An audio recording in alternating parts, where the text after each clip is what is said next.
Good afternoon po. Good afternoon. Welcome to DPWH Sorsogon 2nd District Engineering Office, Payawin, Bulan, Sorsogon. Scheduled for today's pre-bid conference is one INFRA project only, 25FL0014, construction improvement of access roads leading to declared tourism destinations, trip, Suwa Laboy access, Bulan to Matnog to Santa Magdalena to Bulusan Road, leading to Bulusan National Park, Sorsogon. Location is Matnog, Sorsogon. Today is November 8, 2024, and present here are the following: Dave Clint Almilla, back chairman; Erwin S. Encilares, back vice chairman; Chloe F. Valeros, back member; Leia E. Fontanares, back member; Glenn L. Inicio, back secretariat; Nathaniel B. Alegre, back secretariat; Nathaniel E. Ferratero Jr., planning representative; Dian E. Albay, IK representative; Levi Pura Jr., back member. Mr. Chair, meron na po tayong quorum and wala po tayong representative from contractor. Good afternoon po. Since a quorum is declared, this pre-bid conference is now open. Our agenda for today's pre-bid conference are as follows: basic contract data, guidelines in submission of bids, requirements of bidding documents, eligibility criteria, documents to be submitted by the bidder, criteria and procedures for the eligibility check, preliminary examination of bids, detailed evaluation of bids, post-qualification and award. Questions, comments from bidders, and replies of back and other representative of procuring entity. Summary of proceedings, including bid bulletins to be issued and other matters. To discuss to us the basic contract data is Engineer Nathan Ferratero. Basic contract data for contract ID number 25FL0014, construction improvement of access roads leading to declared tourism destinations, tourism road infrastructure program, TRIP, Suwa Laboy access, Bulan, Matnog, Santa Magdalena, Bulusan Road leading to Bulusan National Park, Sorsogon. Contract location is at Matnog, Sorsogon. Approved budget for the contract is 29,400,000 pesos. Brief description: construction of access road. Source of fund is NEP 2025. Contract duration is 229 calendar days. Cost of bidding documents 25,000 pesos. Submission of bids is scheduled on November 21, 2024 until 10 a.m. and the opening of bids at November 21, 2024 immediately after closing the receipt of bids. Major category of work, the code is RCP. So we have here the sample of the bid of quantities and the sample of the bid data sheet. All of these are downloadable through the DPWH website or at the PhilJobs website. Minimum manpower requirement for project manager, the minimum years of experience required is 5 years, project engineer 5 years, materials engineer 3 years, safety health officer 1 year, and foreman 3 years. Minimum equipment requirement for applicator machine, the required number of units is 1 unit, backhoe 1 unit, bar bender 1 unit, bar cutter 1 unit, cargo service truck 1 unit, concrete saw 1 unit, concrete vibrator 2 units, dump truck 2 units, joint sealer machine 1 unit, kneading machine 1 unit, 1 bagger mixer 4 units, tray loader 1 unit, telescopic mandip 1 unit, truck mounted crane 1 unit, vibratory roller 1 unit, water truck pump 1 unit. So we have here the sample of the special conditions of contract and some samples of the plans. We have here the cover page including the project title, the station limits, and the proposed length of the proposed project. So we have here the vicinity map, location map of the proposed project, the typical roadway cross sections, and the details of the stone masonry and length canal slope protection measures. So for the next slide, it will be discussed by Engineer Almilla. Submission and receipt of bids. Bids should be submitted to the back on the date, time, and either at its physical address or through online submission specified in the instruction to bidders, through its bidders' duly authorized representative in a 2-envelope system, where the eligibility and technical requirements are enclosed in one envelope and the financial requirements in another envelope. Eligibility and technical envelope and financial envelope shall then be enclosed in one single envelope. Bid validity shall be 120 calendar days from the date of the opening of bids. Each bidder shall submit one copy of the first and second components of its bid. The procuring entity may request additional hard copies or electronic copies of the bid. However, Failure of the bidders to comply with the said request shall not be a ground for disqualification. The procuring entity allows the submission of bids through online submission or any other electronic means. The bidder shall submit an electronic copy of its bid, which must be digitally signed. An electronic copy that cannot be opened or is corrupted shall be considered non-responsive and thus automatically disqualified. Each envelope shall contain the name of the contract to be bid, name and address of the bidder, recipient back procuring entity, and the markings do not open before the date, time of the opening of bids. The procuring entity requires additional copies of the technical and financial documents. Each copy of the document shall also be enclosed in a separate envelopes marked as Copy 1 Technical Documents and Copy 1 Financial Documents. Both envelopes shall be enclosed in a single envelope marked Copy 1 Bid. Each envelope shall contain the name of the contract to be bid, name and address of the bidder, the recipient back procuring entity, and the markings do not open before the date, time of the opening of bids. Unsealed or unmarked bid envelopes, or in case of electronic bid submission, not in compressed archive folders and are not password protected, are rejected. Improperly sealed and marked bid envelopes or not properly compressed and password protected will be accepted, provided that a bidder or its duly authorized representative shall acknowledge such condition of the bid as submitted. The BAC assumes no responsibility for the misplacement of the contents of the improperly sealed or marked bid or its premature opening as per Section 25.9 of the IRR. Electronic submission and receipt of bids. Meron po tayong two modes of submission of bid, either manual submission of bid or electronic submission of bid. A bidder may opt only one mode lang po sa pag-submit ng bid. For manual submission of bid, yan po ay sa BAC Secretariat Office, DPWH Sorsogon, 2nd DO, Barangay Payawin, Gubat, Sorsogon. For electronic submission of bids, yan po ay sa electronicbids_sorsogon2 at dpwh.gov.ph. Guidelines through electronic means.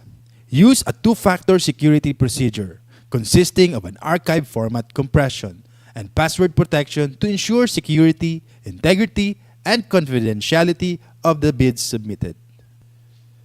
Allows access to a password-protected bidding documents on opening date and time. The passwords for accessing the file will be disclosed by the bidders only during the actual bid opening, which may be done in person or face-to-face through video conferencing, webcasting, or similar technology. Capable of generating an audit trail of transactions to ensure security, integrity, and authenticity of bid submissions. Bids submitted after the deadline shall not be accepted. The BAC Secretariat shall notify in writing all bidders whose bids it has received through its PhilJEP's registered physical address or official email address within 7 calendar days from the date of the opening of bids. Modification of bids. Bid modifications must be submitted before the deadline of submission of bids. The bidder shall not be allowed to retrieve its original bid. However, the bidder may submit new bid equally sealed, properly identified, linked to its original bid, and marked as a modification. Withdrawal of bids. Letter of withdrawals must be received prior to the deadline for submission and receipt of bids. For bids withdrawn within the interval between the deadline and the expiration of the bid validity, the bid security shall be forfeited. For electronic bid submission, bidder shall send another bid equally secured, properly identified, and labeled as modification of the one previously submitted. The time indicated in the latest bid receipt page generated shall be the official time of submission. Requirements of bidding documents. The following documents are posted in the DPWH websites and PhilJEPs to aid our contractors in preparation of their bids. The following documents are invitation to bidders, instruction to bidders, general conditions of contract, special conditions of contract, bid datasheet, drawings, bill of quantities, and sampled forms. Eligibility criteria. To be eligible to participate in the bidding of the said projects, a bidder must be a duly licensed Filipino citizen for sole proprietorships, partnerships duly organized under the laws of the Philippines, and of which at least 60% of the interest belongs to the citizens of the Philippines, corporations duly organized under the laws of the Philippines, and of which at least 60% of the outstanding capital stock belongs to the citizens of the Philippines, cooperatives duly organized under the laws of the Philippines, or persons, entities forming themselves into a joint venture as per Section 23.4.2 of the IRR. Foreign bidders may be eligible to participate in accordance with the guidelines issued by the GPPB as per Section 23.4.2.2 of the IRR. Bidders must have a valid pickup license, must have a single largest completed contract that is similar to the contract to be bid, at least 50% of the ABC. Contractors under small a and small b categories without similar experience, provided that the cost of the contract to be bid is not more than the ARCC of registration. Bidders must have an NFCC at least equal to the ABC. Eligibility and technical documents to be submitted by the bidders. We encourage our bidders to enroll in the civil work application to facilitate the fast evaluation of their eligibility. However, if they have not yet enrolled in the CWA, these are the documents they have to submit. Class A legal documents, PhilJEP Certificate of Registration, Mayor's Permit TTI Tax Clearance. Number 2, Pickup License and Registration. Number 3, Statement of all ongoing government and private contracts. Number 4, Statement of single largest completed contract. Number 5, Computation of the NFCC. Number 6, Valid joint venture agreement if applicable. Number 7, bid security. Number 8, project requirements, organizational chart for the contract to be bid, list of contractors' key personnel, list of contractors' major equipment units, owned, leased, or under purchase agreement. Number 9, omnibus sworn statement duly notarized as per GPPB Resolution Number 16, 2020. Eligibility requirements. All bidders shall upload and maintain in PhilJEPs a current and updated file of the following Class A eligibility documents under Section 23.1 and 24.1 of the IRR. Class A legal documents. PhilJEP Certificate of Registration. Platinum membership containing SEC Certificate of Registration, DTI registration. Mayor's Permit, Business Permit, Tax Clearance, Audited financial statements. As per GPPB Resolution Number 15, Series 2021, lifting the suspension on the implementation of the mandatory submission of PhilJEP Certificate of Platinum Registration and membership in competitive bidding and limited source bidding. All bidders are required to maintain a Platinum membership of PhilJEP Certificate of Registration. Class A technical documents. Statement of all ongoing contracts. Statement of single largest completed contract. Valid pickup license, special pickup license for joint venture agreements. Class A financial documents. Net financial contracting capacity or the NFCC. Class B, in case of joint venture, the joint venture agreement entered into parties must be attached. Legal eligibility requirements. Class A, tax clearance. As per Executive Order 398 Series of 2005, submission of BIR receipt for renewal of tax clearance will not suffice in lieu of a valid tax clearance requirement, since substitution is not allowed under Section 34.2 of the IRR. Submission of provisionary tax clearance issued by the BIR for bidding purposes is not acceptable form of tax clearance, as per GPPB Resolution Number 1, Series of 2014. Recently expired Mayor's Permit, Business Permit shall be accepted together with the official receipt as proof that the bidder has applied for renewal within the period prescribed by the LGU. However, the renewed permit shall be submitted as post-qualification requirement in accordance with Section 34.2 of the IRR. Statement of all ongoing government and private contracts. Statement of the bidder of all ongoing government and private contracts, including contracts awarded but not yet started, if any, whether similar or not similar in nature and complexity to the contract to be bid. The statement shall include all information required in the bidding documents. Statement of single largest completed contract. The single largest completed contract completed should be similar to the contract to be bid or has the same major categories of work.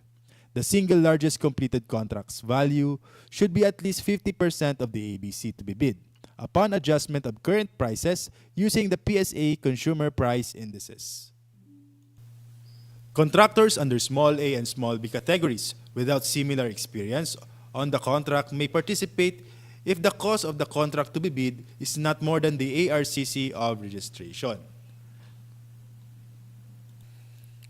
The statement of single largest completed contract shall be supported by the owner's certificate of final acceptance, issued by the project owner other than the contractor, or a final rating of at least satisfactory in the constructor's performance evaluation system.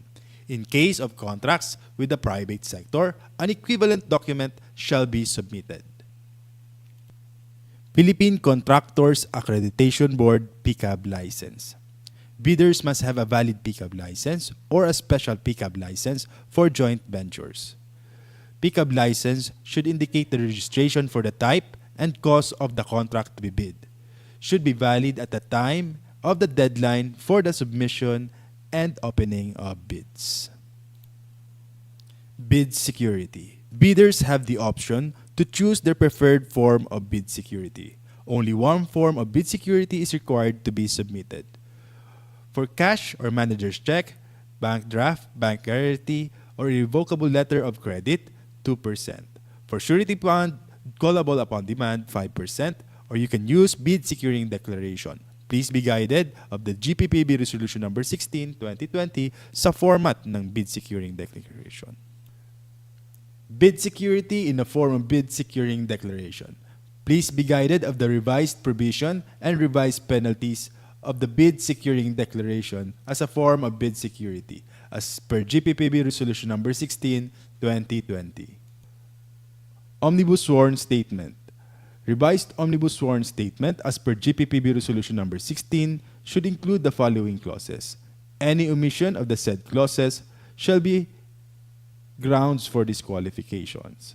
The clauses should include the non-inclusion in the blacklist, authenticity of documents, verification authority, signatories authority, disclosure of relations, responsibilities of bidders, labor laws and standards, non-payment any commission, amount, fee, or any form of consideration in relation to any procurement project or activity. In case of advance payment was made or given, failure to perform or deliver any of the obligations and undertakings in the contract shall be sufficient grounds to constitute criminal liability. Second envelope, financial proposal. The second envelope shall contain bid form, summary of bid prices in the bill of quantities, detailed estimates including a summary sheet indicating the unit prices of materials, labor, and equipment, cash flow by quarter, month, and payment schedule, other documents required in the bidding documents. Please be guided of the GPPB Resolution Number 16, 2020 for the bid form. Detailed evaluation of bids. Unless the instruction to bidders specifically allows partial bids, those not providing all the required items shall be considered non-responsive. Placing no price is considered non-responsive. Specifying a zero or dash means it is offered for free.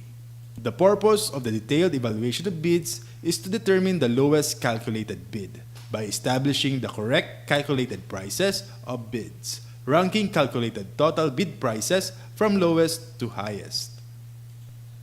The method, a non-discretionary criterion, shall be used which shall include consideration of completeness of bids and minor arithmetical corrections.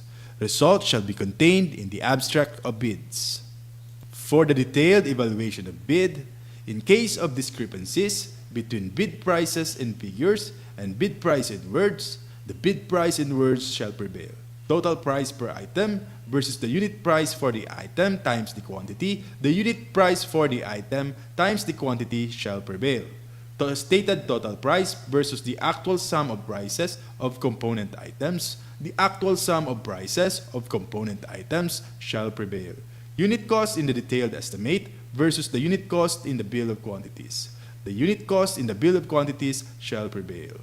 Reminders to all the bidders of our no contract rule, prohibition of communication with bidders from bid evaluation until award of contract. For post-qualification, the purpose is to determine whether the lowest calculated bid complies and is responsive to all requirements and conditions as specified in the bidding documents, to be the lowest calculated responsive bid. The method, a non-discretionary pass or fail criterion, which shall be used to verify, validate, and ascertain all statements and documents by the lowest calculated bid. Other matters, in compliance with Department Order Number 28, Series of 2024, three-strike policy in the procurement of infrastructure, goods, and consulting services. Bidders are reminded of the classification of offenses that triggers the three-strike policy and exceptions.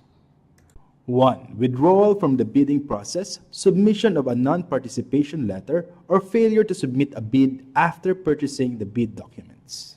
2. Submission of late bids without valid reasons, as determined by the bank. 3. Submission of patently insufficient bid, A. During eligibility screening and or shortlisting, B. During bid evaluation, C. During post-qualification. Enforcement of penalties. If a bidder commits any of the three major offenses, acts listed above 3 times within a year, and if these three offenses are of similar or identical nature, it will trigger the enforcement of administrative penalty, suspension from participating in all DPWH procurement activities and entering into contract with any DPWH procuring entity, blacklisting of the suspended bidder 1 year. Bidder will also face bid security forfeiture and must comply with the enforcement of the bid securing declarations condition. If a bidder commits another set of 3 similar offenses or more than 2 sets of 3 similar offenses instances where more than 6 offenses occur within the said 1-year time frame, bidder may be subjected in an increased penalty resulting in blacklisting for a period of 2 years. The effective duration for the penalty of either 1 or 2 years, as applicable, will be clearly stipulated in the blacklisting order, with the provision that the duration of the blacklisting shall not exceed a maximum period of 2 years, commencing on the date the blacklisting order is approved and issued by the Secretary. Due process and implementation. The BAC and its technical working group will meticulously verify the monthly consolidated strike report or its updated version at each stage of the procurement process. In line with the department's commitment to its quality objective of providing quality, safe, and environment-friendly public infrastructure facilities aimed at improving the life of every Filipino, Department Order 110 Series 2024, implementation of the ISO 9001-2015 certification requirement for large A, medium B, and medium A contractors in the procurement of infrastructure projects of the department is in effect.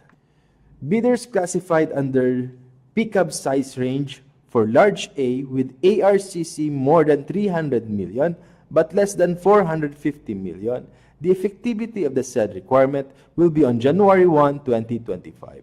For medium B, more than 150 million but less than 300 million, the effectivity will be on July 1, 2025. And for medium A, with more than 30 million but less than 150 million, the effectivity will be on January 1, 2026. Department Order 118 Series of 2024. Guidelines on the accreditation and assignment of contractors and consultants project engineers. Assigning only qualified and competent project engineers of the contractors and consultants in the implementation of DPWH projects shall be observed. Bidders are reminded of the following classification and limits of assignment. Project Engineer 2, 10 contracts located within the same province for simultaneous assignment each costing more than 150M. Project Engineer 1, 11 contracts located within the same province for simultaneous assignment, each costing 100M to 150M. Provisional Project Engineer, 10 contracts located within the same province, simultaneous assignment, each costing less than 100M. Guidelines on the implementation of early procurement activities, EPA. Prospective bidders and all concerned are informed that this procurement project is undertaken through early procurement activities, EPA, pursuant to Appendix 31, Guidelines on the Implementation of Early Procurement Activities of the 2016 Revised Implementing Rules and Regulation of RA 9184, updated as of January 15, 2024, and GPPB Circular Number 6, 2019. Due process and implementation. This shall include, but not limited to, the rules and procedure of EPA, fixed price rule in procurement, extension of bid validity and security, validity of eligibility requirements prior to the award of contract, conditions of award, and date of earliest delivery.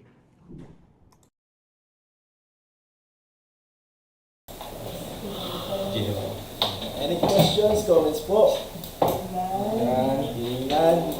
This pre-bid conference po is naman po. Salamat.